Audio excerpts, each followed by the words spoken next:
A year ago today, I had surgery for my ectopic pregnancy. I had my left fallopian tube removed and my baby. This past year has been the hardest one I've ever been through. This day last year was, without any exaggeration, the hardest day of my life. Physically, mentally, emotionally, all of it.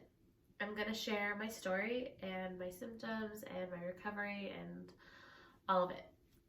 So here it goes.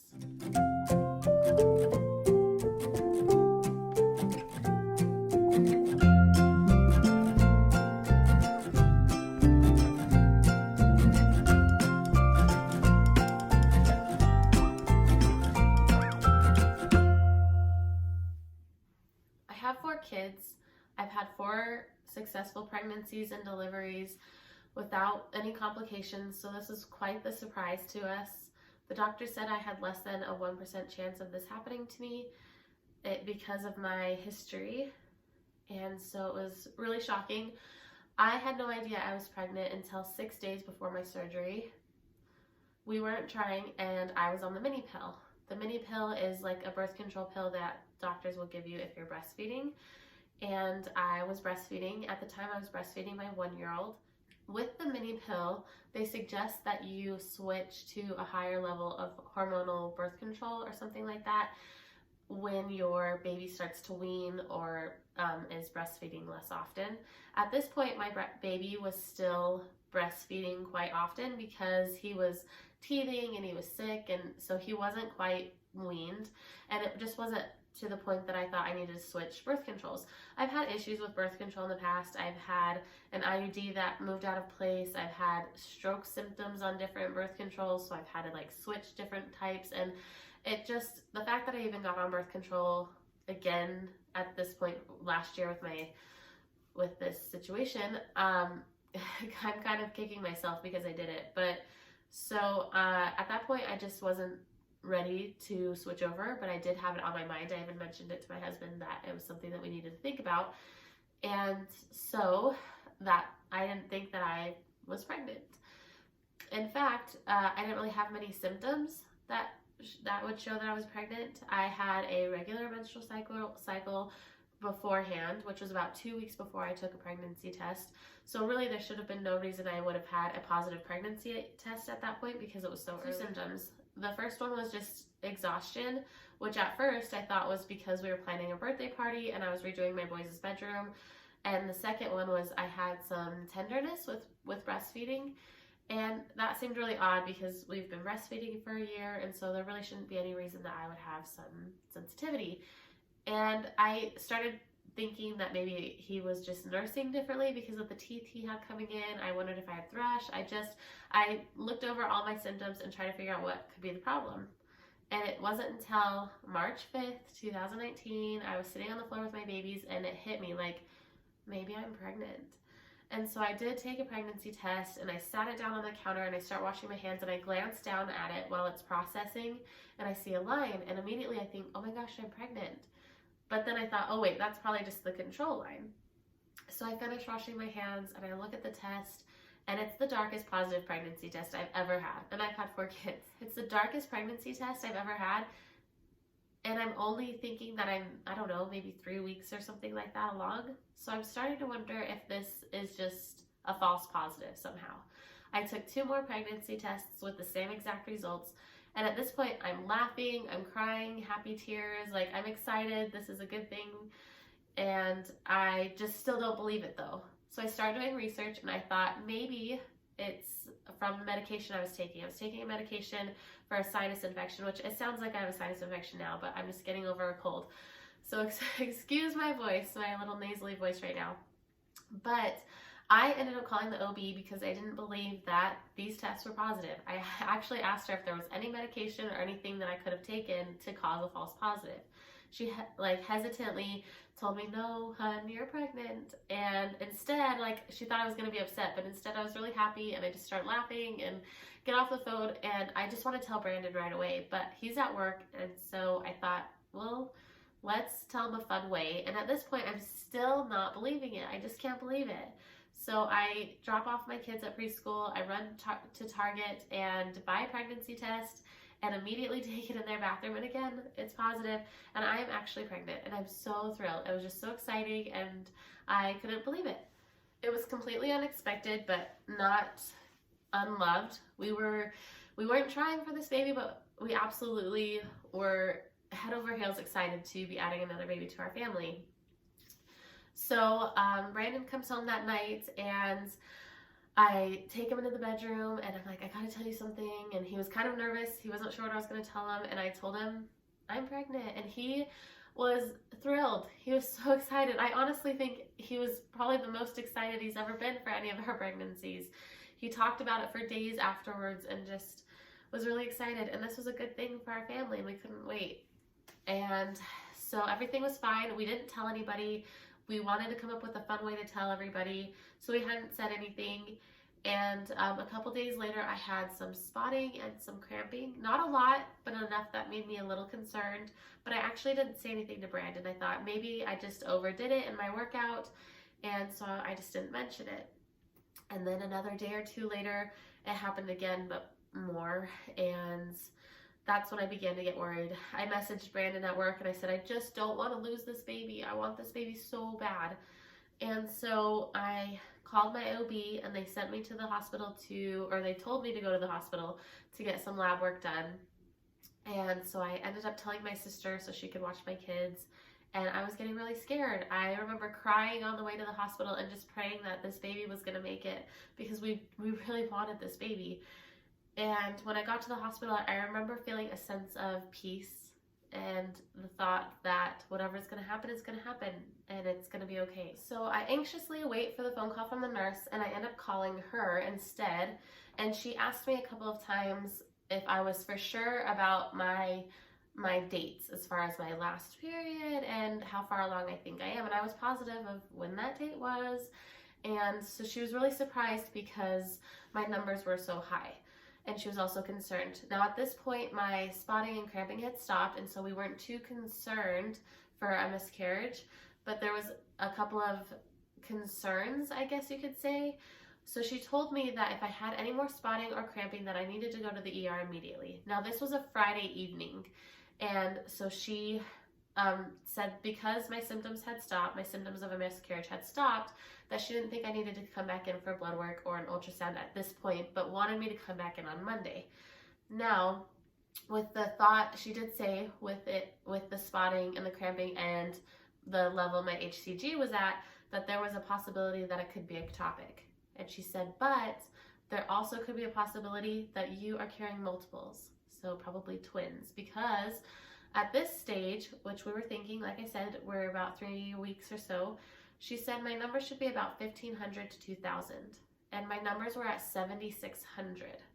So at this point, since I wasn't spotting, I wasn't cramping, I was so excited, and we started thinking that we were having twins, and we were really excited. So we go through the weekend a little on edge, a little nervous, but mostly excited, thinking that we're gonna have twins because I hadn't had any more spotting or cramping. Sunday comes, and I kind of start feeling like I was hit by a truck. I was just not feeling really well. I was having a lot of pain. I started having pain in my left side of my back, like by my hip, and it was like a constant pain. I remember just rubbing it all day long. And then in the front, I would have some more cramping, like off and on. Now, I've had 4 kids. I know cramping can be normal. I've had sciatica pain with all of my kids, and so it kind of felt like that. As the night went on, or as the day went on, Sunday, I had more pain, and I noticed that this is the weirdest pain I've ever had at this point, because I laid on the floor and I put my legs on the wall, like my feet and my legs up against the wall, and when I would push on my lower thighs and like around my butt, like on my butt, it was a lot of intense pain and like almost like cervix pain. In fact, when I got into the car, it was sensitive for me to sit because I was having so much pain. And so I knew that wasn't normal, and I started doing some research, and everything I was finding had said that it was an ectopic pregnancy. So I started getting nervous, and all I could do is Google everything all night long. I couldn't sleep. And I remember telling Brandon, I think I might be having an ectopic pregnancy. And he said to me, the odds are, and I hate that phrase, I never have liked that phrase, because that doesn't matter. You can always be one of the odds. And so he said, the odds are you're not having an ectopic pregnancy. You've had 4 healthy pregnancies and babies. Everything should be fine. So Monday comes and I call the OB to see when they want me to come in, and they wanted me to come in right away. Luckily, our neighbor down the street was able to watch our kids for a little bit. So we rushed down, and they actually had us go to the OB office that happened to be in the hospital. And we get there and we're feeling excited and we're walking in, and I happen to make the comment that the last time we left this hospital was when we had Camden, and I said, and we had to get a new car because our car at the time was kind of small for 4 kids. And I said, so maybe this time when we leave the hospital, we'll have to get a new car again, thinking that we were probably having twins. Like that was our hope at this point. And we get into the OB office, and that's when I start to feel a little bit nervous and scared. And we get into our room and we get ready for the ultrasound. The doctor comes in and immediately starts the ultrasound. She doesn't ask about my symptoms or anything like that, just kind of goes right in. And I've had transvaginal ultrasounds before, so I know, what it looks like when there is a baby in there. She doesn't see a baby in the uterus, and we can see on the screen she's not seeing a baby. My heart starts to pound. I can feel the tears start to swell up, and she says, I don't see a baby. So Brandon asks her, so she's not pregnant? And the doctor says she's definitely pregnant, and at this point, especially because her numbers are so high, we should definitely see a baby right now. That's when she finally asked me if I had any pain. I told her the pain on the left side that I was having, and so she checks the right side first and doesn't see anything, and she checks the left side and immediately sees our baby. There's our baby moving with a strong heartbeat, and I just start crying and start bawling. Oh, I don't want to cry about it right now. Anyway, so I start crying, and because I've done my research and I know what to expect or what's going on. And at this point, the doctor doesn't take any measurements. She stops the ultrasound immediately and says, you're having an ectopic pregnancy and you have to go to the ER immediately for emergency surgery. And I'm just starting to bawl. I can't stop crying. Brandon's confused. She leaves the room, and so I start to get dressed, and I can't stop crying. I feel like I was going to hyperventilate. I felt like I wanted to run away. Oh, whew. Brandon's still confused, and I explained to him, and he said something like, but they could probably still save the baby. Everything should be fine. And I said, no, Brandon, the baby can't grow in the tube. Like, this isn't, like, the baby has, like, this isn't gonna work. It's just not gonna happen. So, and he says, we need to call your parents. We need to, and I said, we need to call our friend who had our kids, because she couldn't have our kids all day. She had to go to an appointment herself. So I needed to call my sister to pick up the kids. And I was like, I need to get out of this room. I could not stay in that room and looking at that ultrasound machine and knowing that we weren't going to get to have a baby, that we were going to be leaving this hospital without a baby. And we had walked in with all these hopes and dreams, and we were walking out with emptiness. So we leave and we make the phone call. We get the kids situated, and I call my parents, which was so sad because they still had no idea I was even pregnant. So I had started off with, hey, I'm pregnant, but guess what? I'm having emergency surgery. And it was really devastating. Brandon called his parents and his siblings, and it was just devastating. I couldn't stop crying. I had to go down to the emergency room and tell them I was there, and I could barely even say it out loud. And they get me into my room, and so they start doing blood draws, and they decide to do another ultrasound to make sure that they're sure. And every time the nurses and the doctors come in, I would stop myself from crying. I would quite literally bite my cheek or my tongue to make it so that I would not cry. I felt like I needed to be strong and that everything was going to be okay. But it got to the point where I couldn't hold it in anymore. I was absolutely devastated. And the nurses would hug me, and Brandon was hugging me, but he was searching on his phone trying to figure out if there was any story or possibility of us being able to have a successful pregnancy.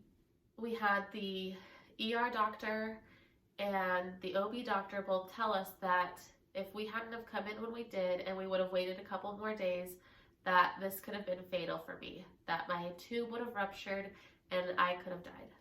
At that point, Brandon was scared and nervous and just, with the realization that his wife could have died. And I understood that, and I understand I could have died, but my full mindset was the fact that I don't get to have this baby. As a woman, you think about the hopes and dreams of this baby. As soon as that pregnancy test is positive, I wanted that baby. And, we weren't even that far along. The ultrasound tech comes in, and I guess she didn't know we were having an ectopic pregnancy. Maybe they didn't tell her on purpose so that she would kind of come in without kind of an expectation of what to find, and could find it on her own so that they could be sure. I don't really know.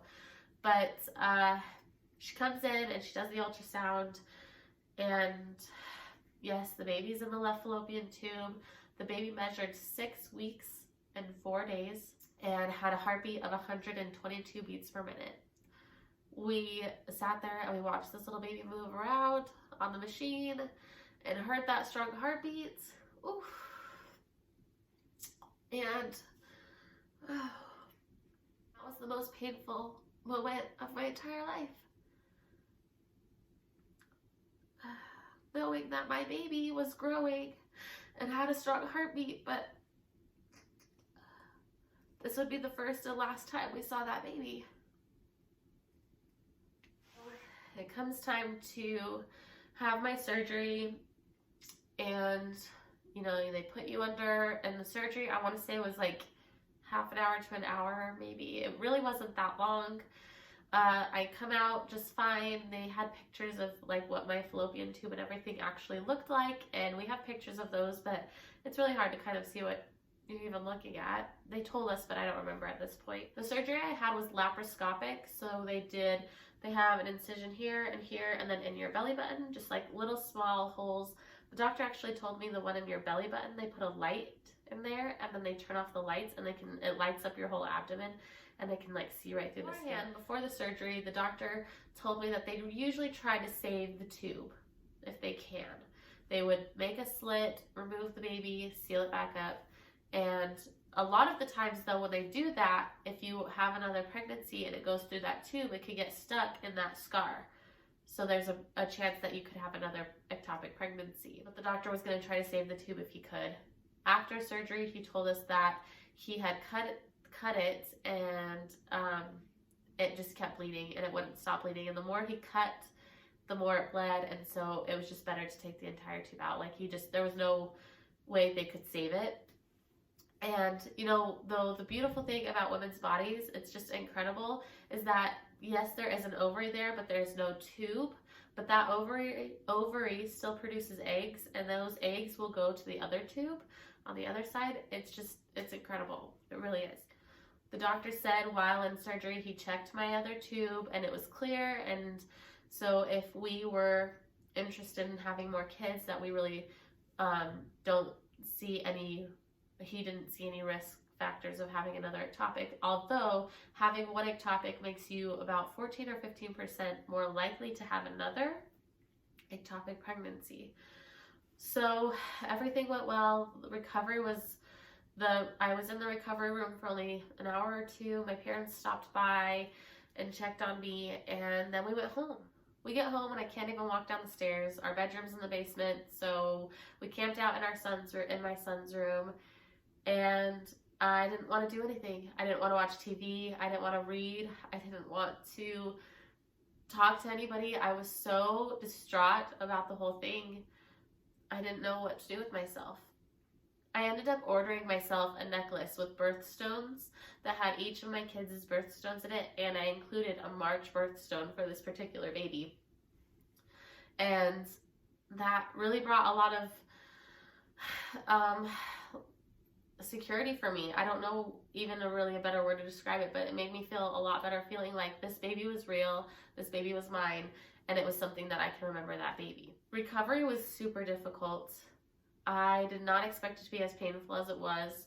You don't realize how much you use those muscles, those like lower abdomen muscles, And so simple things like getting out of bed or going to the bathroom were extremely challenging and extremely painful.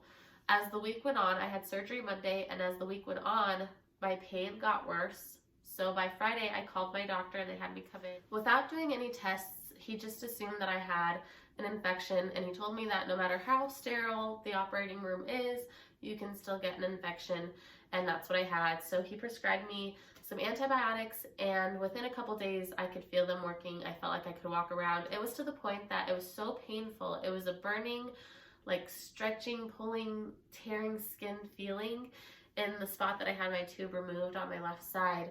And it was to the point that I couldn't walk a few steps without stopping to, like, and then I couldn't even stand up for even a short period of time because it would start to hurt really bad. So after the antibiotics started to kick in, I was able to start functioning normally. After 2 weeks, they told me I could take a bath and I could, start moderate exercise. And at that point, I needed anything to take my mind off of it. I would sit and watch stand-up comedy episodes, like the same ones over and over and over, because it made me laugh. And for, 1 hour, I could temporarily forget about what was going on. It was really, really difficult. After 2 weeks, I decided to start working out, and I started working out a lot. Anytime I felt sadness about our baby and about the trauma that I just went through, I would work out. And it got to the point that it was just too much, and it hurt my body, and I really shouldn't have done that. But I felt like I needed something to take my mind off of what happened. It was seriously the most difficult thing I've ever gone through. And I never thought that a loss, even a loss that I wasn't even that far along, I barely even knew that we were pregnant.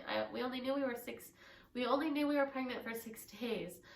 But that loss to me was absolutely so difficult. I had no idea it would be. Before I went into surgery, Brandon had made a post on my Facebook page saying that I was going into surgery and I could use some prayers. But before that, I really didn't know if I was going to even tell anybody that I had the ectopic pregnancy.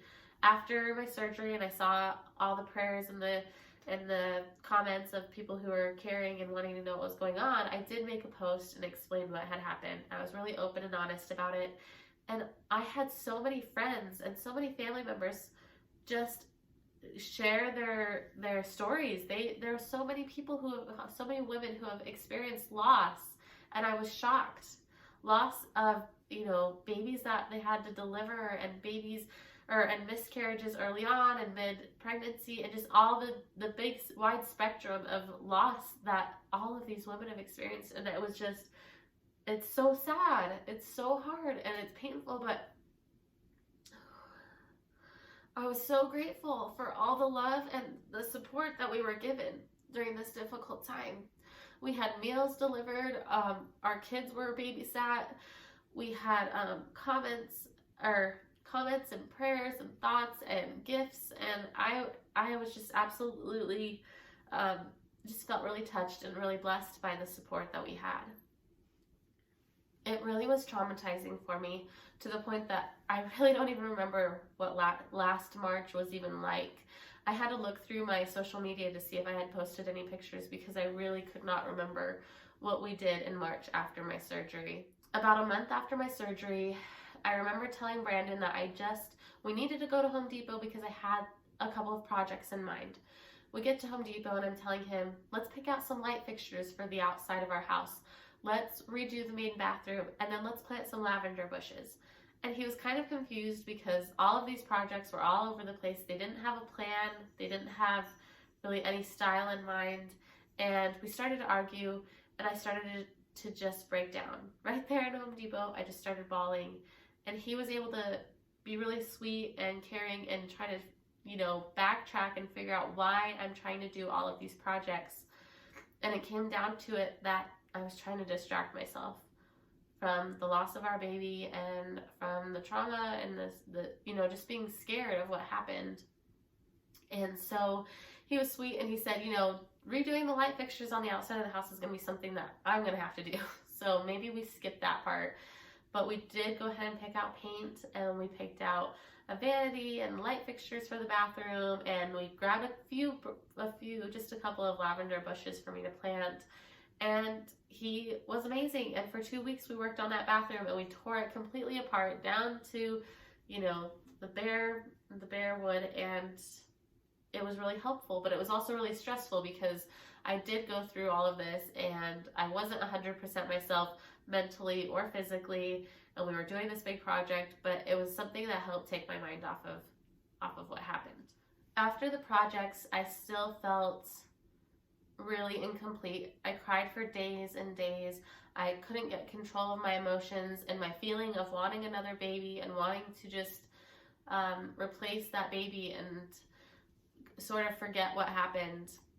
And I had a dear friend of mine that reached out to me, and she would check on me quite often, and she had experienced loss herself, and she recommended that we name our baby. She explained how she had a box that had the things from her loss, the baby that she lost, in it. And so I did. I was like, that's a great idea. Let's give that a try. So I brought that to Brandon's attention, and I wanted to know what the baby was. That was so hard for me. I wish I knew what that baby was as far as gender. And I actually called the OB, I called the hospital, I called the laboratory at the hospital, trying to figure out if there was any blood work that was done that could have told us what that baby was. I know you can get the blood work done pretty early, but I don't know if it's that early. And even the OB had said, if we would have known that you wanted to do that, we could have tried to test it. You might have been too early, but we could have at least tried. And I was like, oh, I wish I would have known. I hadn't gotten the pictures, the ultrasound pictures or anything while we were there. I was so in this scared state that I just was like, I didn't want them, which is really weird. And so I went back to the hospital and they said, well, we have a CD of the pictures. There was like a little video of the heartbeat and everything that you could have. So I go and I'm waiting forever at the hospital. They couldn't find my records there from when I had the ectopic pregnancy surgery, and I was really frustrated. At that point, I'm feeling all the emotions of being in that hospital and what happened, and I had to explain it to these ladies a couple of times, and I got really frustrated and I apologized. But in the end, they were able to give me a disc that had the ultrasound pictures, and I was able to print those off. And I ended up taking those pictures and I made a shadow box, just a small one, that had the baby's name, because we did decide on a name.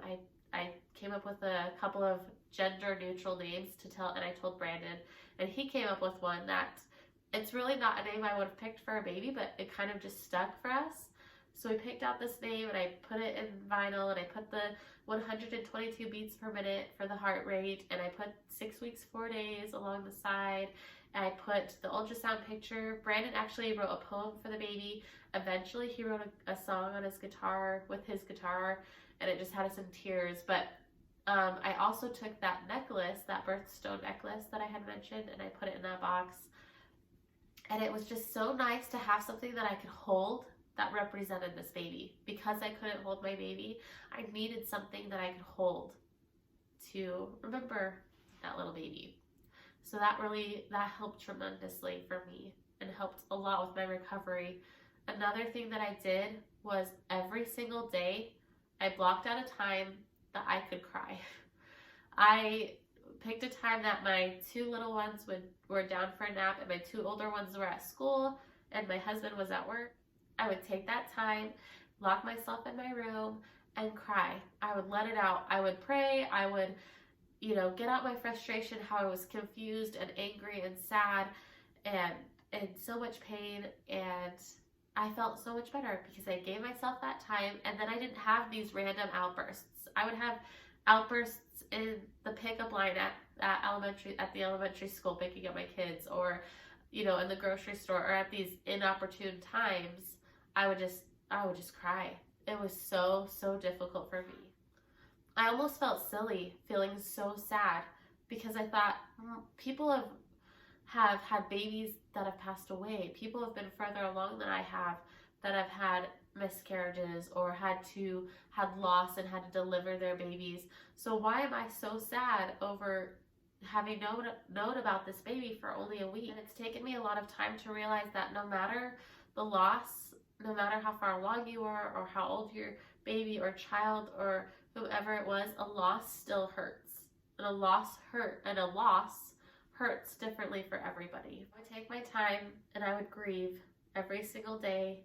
Eventually it was every other day. And then it got to the point that it was every week. And then it got to the point that I didn't feel that I needed to cry those days or those weeks. I would still have random moments that would bring me to tears over what happened. For example, like our due date was October 31st, and that, you know, weighed heavy on my heart.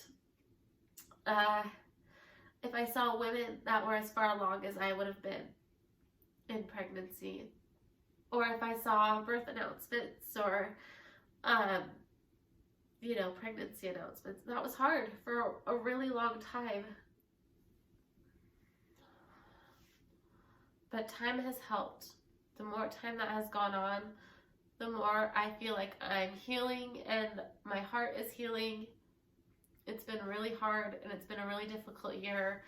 And it was the most traumatic, difficult, painful, emotionally draining experience I've ever experienced. But I feel like I've grown stronger and I've healed quite a bit. In fact, I thought I was going to be bawling during this whole video. But time heals. It really does. It really helps. Honestly, if you are going through an ectopic pregnancy, if you know somebody who is going through an ectopic pregnancy, please just be patient. I had to be patient with myself. I would get frustrated because I couldn't understand why I couldn't just move on, but it just took a lot of time. And let yourself grieve, or whomever may be going through it, they need to grieve, and you need to mourn that loss and that experience, and that it's okay. I found a lot of help in the Facebook group that was for ectopic pregnancies, women that have experienced ectopic pregnancies, and talking about it and feeling the love and seeing that these women still hurt and still grieve, and that this isn't just something that you just forget about. And it's really helpful to have that support. With today being the day that we like to remember our baby that we lost, some people remember their due dates. For us, we remember the actual day. And so we are going to be lighting a candle, a little sweet pea scented candle for our sweet pea, with his or her ultrasound picture on the front of it, and just kind of do a little bit of a remembrance all day long today of that baby. So I think that's it. I'm trying to remember if there's anything else that I wanted to mention. If you have any questions or you want me to explain anything more, if you just need somebody to talk to, please message me or comment below. I'd love to answer any questions or be of support to somebody who may be going through the same thing. So thanks for being here and listening to my ectopic pregnancy story.